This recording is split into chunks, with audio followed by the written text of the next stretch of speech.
सकती हैं। गौरी साहब, आपकी पार्टी कैसे देख रही है इस फैसले को, फिर आगे बढ़ते हैं। देखिए जी, मुझे तो बड़ी अजीबोगरीब सा लग रहा है कि मैं दोनों भाइयों से थोड़ा सा माजरत के साथ कि किसको सीटें मिलेंगी और किसको नहीं मिलेंगी, इससे क़तई नज़र मुझे आज मेरी सबसे आला अदालत तकसीम होती हुई नजर आई। आपको पता है कि इस बेंच के सरबराह कौन थे, और ये बेंच का अगर फैसला आया था तो सरबराह लिखते और ये कहते कि ये 8 जजों ने ये फैसला किया है, बाकी 2 का ये है और 3 का ये है, सारी कहानी सामने आती है और हमेशा ऐसा होता रहा है। लेकिन आज 8 जजों का वो जो फैसला आया है, और ये भी इस सूरत में आया है कि उन्होंने कल पूछा है कि आपने वजाहत, 2 दिन पहले चीफ जस्टिस साहब ने पूछा है कि आपने वजाहत क्यों जारी की है और इस तरह चैम्बर में बैठ के क्यों जारी की है। उसने कुछ आईनी सवालात उठाए तो आज उनको पूरा फैसला देना पड़ा।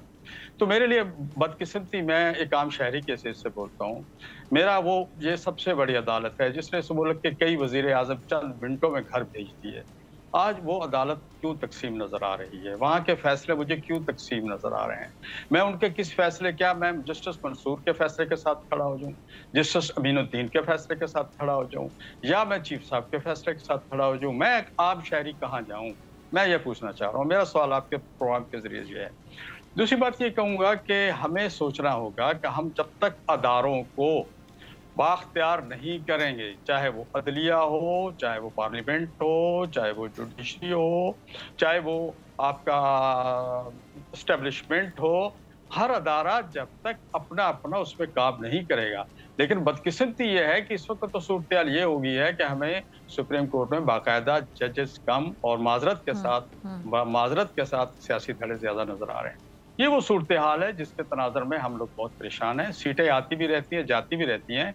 यहाँ 45 और 47 के लिए मैं समझता हूँ कि दोनों सारी पार्टियां मुतासर हैं। अच्छा गौरी साहब, जरा ये बताइएगा, ये जो क्लियर जरा कैटेगरी के लिए बताइएगा, ये जो आईनी तरमीम के हवाले से ये जो आपकी पार्टी है JUI, इसका क्या क्लियर एक स्टैंस होगा, क्या मौक़िफ़ होगा। दूसरा, ये जो मुर्तज़ा वहाब साहब ने कामरान मुर्तज़ा साहब से रब्ता किया है कि JUI से आईनी तरमीम का मुसवदा तैयार करने की दरख्वास्त की है, इस पर भी ज़रा अपना कॉमेंट दे दीजिए।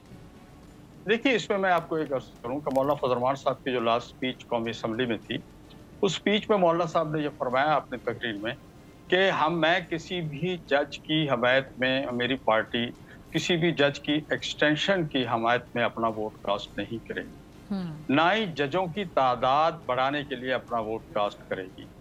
अलबत्ता हम आईनी इस्लाहात के लिए हम चाहते हैं कि पूरा सिस्टम को आइन में इस्लाहात की जाए ताकि आवाम को साफ और सुथरे माहौल में उसको इंसाफ मिल सके। तो ये मौलाना साहब का मौक़िफ़ था। इस मौक़िफ़ में मौलाना ने आइनी अदालत का भी जिक्र किया और ये कहा कि आइनी अदालत होनी चाहिए, बहुत दुनिया में आइनी अदालतें हैं। तो ये जो 60,000 मुकदमात पेंडिंग पड़े हैं और बहुत से डॉक्टर साहब ऐसे लोग हैं जो सजाएं भोग के 20-20 साल बाहर आ गए, उनकी अपील सुनी नहीं गई अभी तक। और मेरा जो सबसे आला अदालत है वो सारा दिन सियासी मुकदमे सुनती रहती है। तो ये सूरत-ए-हाल इस तनाज़ुर में दुनिया में है, बहुत से ममालिक में है और ये तजर्बा है, और इसको आईनी अदालत कायम की जाए। अब ये बात, इस पे हुकूमत ने फिर हमसे रब्ता किया और हुकूमत ने कहा, बल्कि उसी वक्त शायद आपके इल्म में हो कि अपना स्पीकर साहब ने कहा कि मौलाना साहब हमने इस पर एक कमेटी बनाई है, आप भी उस कमेटी के अंदर तशरीफ ले जाएं और अपनी जो सिफारिशात है वहाँ रखें।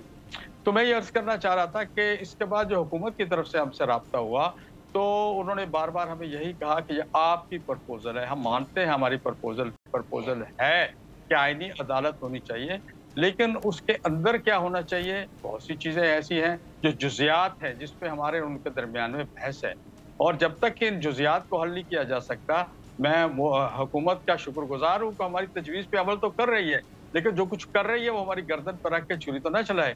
इसलिए जो चीज़ें उसके अंदर आई हैं उस पर हमने एहतजाज भी किया। सब्सक्राइब करें और बेल दबाएं ताकि कोई खबर रह न जाए।